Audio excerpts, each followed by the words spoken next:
1930 दशक 1930 की बात है। एक डॉक्टर हुए इग्गस, IGAS, इग्गस। वो क्या करते थे कि जिसको मिर्गी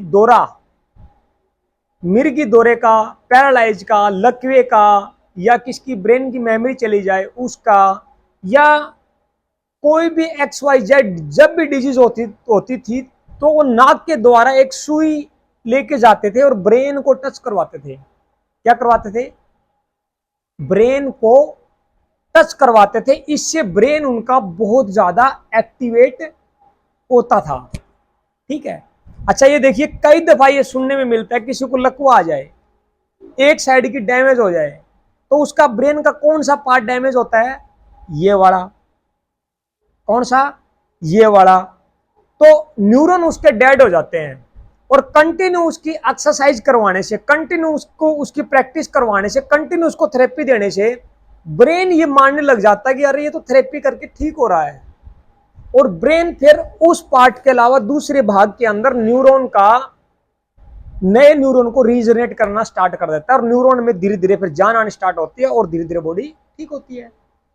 अच्छा, डॉक्टर इग्गस ने जब ये स्टार्ट किया, नाक के द्वारा सुई को ब्रेन को टच करवाता, एक्टिवेट करता, तो उस तरह जब ब्रेन को टच किया जाता तो वे बिल्कुल ठीक ठाक हो जाते।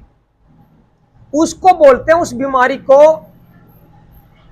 लोपोटोमाइस। लोपोटोमाइस नाम की एक बीमारी थी, जिस बीमारी के अंदर ब्रेन तो एक्टिवेट हो जाता था, बट बेटा इधर, ब्रेन तो एक्टिवेट हो जाता था लेकिन उसको अपनी फैमिली से कोई मतलब नहीं होता था, उसको अपने बच्चों से कोई मतलब, उसको माँ बाप से कोई मतलब। कोई घर में आए, कोई चाचा ताऊ का आए, कैसे उनको नमस्ते करनी है, उनके पैर चुस्कारने हैं, कैसे उनके साथ रिलेशन बिल्ड करने हैं, वो उन बंदों की खत्म हो जाती थी जिसको नाक के द्वारा सुई पहुंचा करके ब्रेन को टच किया जाता था। तो रशिया ने 1960 के दशक में वो जो बीमारी का जो प्रोटोकॉल वो अपनाते थे वो बंद करवा दिया गया। वो बीमारी जो लोपोटोमाइस जो नाम की जो बीमारी है 1960 में जो बंद हुई है, आज वो बीमारी का प्रचलन आ गया, दोबारा आना स्टार्ट हो गया बच्चों के अंदर। कैसे? क्योंकि ये 3 कारणों से आती है। नंबर 1, स्ट्रेस से। कोई भी बच्चा ज्यादा स्ट्रेस लेगा, जैसे पढ़ाई का स्ट्रेस है, माँ बाप का स्ट्रेस है, स्कूल का स्ट्रेस है, या किसी भी चीज का अगर स्ट्रेस है, उससे भी बीमारी का जो है बढ़ावा होगा। दूसरा कारण है मोबाइल। क्योंकि मोबाइल के अंदर एक ऐसी इंटेलिजेंसी है, अगर मोबाइल आपका साइड में रखा हुआ है और अगर आपके माइंड में ये आ जाता है, अरे मेरे को तो रेड चीफ के जूते खरीदने हैं, मेरे को तो ये आइटम खरीदना है, तो वो मोबाइल भले ही बंद हो लेकिन जब आप खोलोगे तो घंटे 2 घंटे 5 घंटे बाद उसकी ऐड दिखाना स्टार्ट कर देता है। मानते हो? कभी देखा है ऐसा मिरेकल हुआ है? ये जो मोबाइल आज हमारे पास एंड्रॉइड मोबाइल है, ये हमारी इंटेंसिटी जो ब्रेन की जो किरणें है ना, उसके आधार पे काम कर रहा है। तो जो फोन ज्यादा चलाएगा तो ये आपके ब्रेन को चाट रहा है, आपके ब्रेन की पावर खींच रहा है। मैंने आज से 1.25 महीने पहले मेरे माइंड में आया कि एक एक्यूपंक्चर की एक मशीन मंगवाऊं। मैंने सोचा ही था, 2 घंटे बाद उसकी एड जैसे ही फेसबुक ऑन किया उसकी एड आनी स्टार्ट हो गई। ये क्या है? और तीसरा कारण है इस बीमारी का जंक फूड। तो ये 3 चीजों से अगर हम नहीं बचेंगे तो इस तरह की बीमारी हमारे शरीर में घर कर जाएगी। और आपका दिल और दिमाग, कई बार आपने सोचा होगा कि दिमाग से कोई डिसीजन लिया और एक दिल से डिसीजन लिया, दिल कहता है अरे ये कर। मेरी बात समझ में आ रही तो बोलिए हाँ। हाथ खुले रखिए, क्योंकि हाथ बंद है तो दिमाग बंद है, हाथ खुले है तो दिमाग खुला है। स्कूल में जब भी हम बैठे तो हाथ बंद करके ना बैठे, ऐसे करके ना बैठे, क्योंकि हाथ, साइंस प्रूव कर चुकी है, हाथ जिसके बंद है तो उसका दिमाग बंद है। करना क्या है कि दिल और दिमाग, इन दोनों के बीच की जो हमारी एक नस है, कौन सी? विगस नर्व जो है, जिसको सर्वाइकल होता है। क्यों होता है?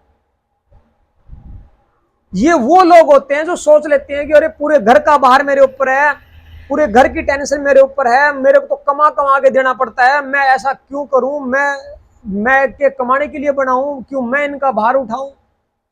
वो अपने आप के अंदर मान लेता है कि भार मेरे ऊपर आया हुआ, तो भार उसके कंधों पे फील होना स्टार्ट हो जाता है, और वो बंदा फिर एक दिन सर्वाइकल का पेशेंट हो जाता है। दिल उसका कमजोर होता है साथियों।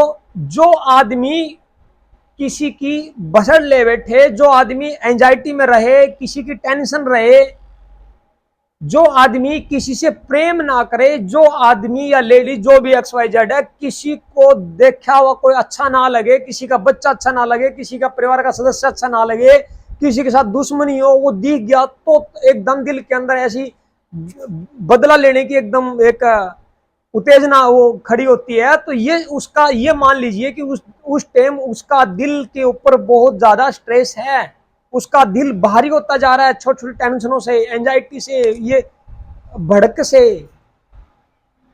जिन लोगों को हार्ट की बीमारी होती है उनका हार्ट चक्रा क्लीन नहीं है। हार्ट चक्रा मतलब दिल क्लीन नहीं है। जिसको दिल की बीमारी है, जिसको यहां की बीमारी है, उसका ये चक्राज क्लीन नहीं है। वो क्या मान बैठे है, उसका दिल मजबूत नहीं है, उसका दिल बहुत कमजोर है। उसके हाथ से 100-200 रुपए फालतू निकल भी गए तो रोएगा घर जाके, अरे आज तो नजाई लग गए। डोनेट करने पड़ गए तो रोएगा, अरे आज तो मैंने डोनेट वैसे मेरे हाथ से 500 रुपए ऐसे निकल गए। वो डोनेट नहीं कर पाएगा, गौशाला में नहीं दे पाएगा, गरीब को नहीं दे पाएगा, गरीब को खिला नहीं पाएगा, गरीब की मदद नहीं कर पाएगा। कारण क्या है? उसका हार्ट मजबूत नहीं है। जिसका थ्रोट मजबूत नहीं है वो आदमी दुनिया के अंदर अपनी आवाज को पावरफुल नहीं बना सकता, किसी के साथ रिलेशन बिल्ड नहीं कर सकता। कई आदमी अपने ऐसे देखे होंगे स्कूल कॉलेज के अंदर, एक आवाज के ऊपर पूरे स्कूल के बच्चे स्ट्राइक कर देते हैं, क्योंकि उसका थ्रोट मजबूत है। उसकी आवाज इतनी पावरफुल है कि वो एक आवाज के ऊपर सबको इकट्ठा कर सकता है। कई संत महात्मा ऐसे देखे होंगे, उनको सुनने के लिए लोग 5-5 घंटे जमीन में बैठे रहते हैं, क्योंकि उनका मजबूत क्या है? ये क्या? ये। तो अगर हमें मजबूत करना तो हमें इन चीजों का सहारा लेना पड़ेगा, और ब्रेन को रोज प्रोग्राम करना पड़ेगा, ब्रेन को रोज एक्टिवेट करना पड़ेगा हमें। ब्रेन एक्टिवेट कैसे होगा? फोन चलाने से होगा? होगा? फोन चलाने से एक्टिवेट होगा? नहीं होगा। वीडियो अच्छी लगी शेयर जरूर करना। Thank you.